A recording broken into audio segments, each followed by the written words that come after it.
ഉമ്മാക്ക് ഞാനെന്ന് വെച്ച ജീവനായിരുന്നു. എനിക്ക് ഉമ്മനെയും എൻ്റെ കുട്ടീനെ ഹോസ്റ്റലിക്കൊന്നും വിടേണ്ട. ഹോസ്റ്റലിൽ നിൽക്കുന്ന കാര്യം പറഞ്ഞപ്പോൾ എൻ്റെ ഉമ്മ മാത്രമാണ് എന്നോട് ഇങ്ങനെയൊക്കെ പറഞ്ഞത്. പിന്നീട് മനസ്സില്ലാ മനസ്സോടെ ഉമ്മയും സമ്മതിച്ചു. എൻ്റെ കുട്ടി ക്ഷീണിച്ചല്ലോ എന്നും പറഞ്ഞ് കെട്ടിപ്പിടിച്ച് മുഖത്തൊരു ഉമ്മയും തന്ന് ഉമ്മ എന്നെ പൂമുഖത്തേക്ക് സ്വീകരിക്കുമായിരുന്നു. പിന്നെ സ്വർഗമാണ്. ഇറച്ചിയും ചോറും പൊരിച്ചതും തുടങ്ങി എനിക്കിഷ്ടമുള്ള എല്ലാ വിഭവങ്ങളുമുള്ള കുറഞ്ഞ ദിവസം. എൻ്റെ കുട്ടി ആരോടും കളവ് പറയണ്ട, ആരെയും കാട്ടണ്ട, ഓത്തുനിസ്കാരങ്ങളൊന്നും ഒഴിവാക്കരുത് കേട്ടോ. ഇങ്ങനെ പല ഉപദേശങ്ങളും തന്നുകൊണ്ടായിരുന്നു ഉമ്മ എന്നും എന്നെ ഹോസ്റ്റലിലേക്ക് അയക്കാറ്. പിന്നെ കരഞ്ഞുകൊണ്ടൊരു ഉമ്മയും. ആ ഉമ്മയേക്കാൾ മറ്റൊന്നും എൻ്റെ ഹൃദയത്തിൽ ഇതുവരെ പതിഞ്ഞിട്ടില്ല.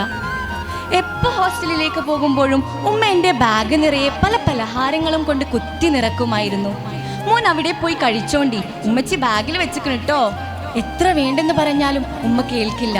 പക്ഷേ ഉമ്മ തന്നത് തന്നെയായിരുന്നു പലപ്പോഴും എൻ്റെ വിശപ്പകറ്റിയത്.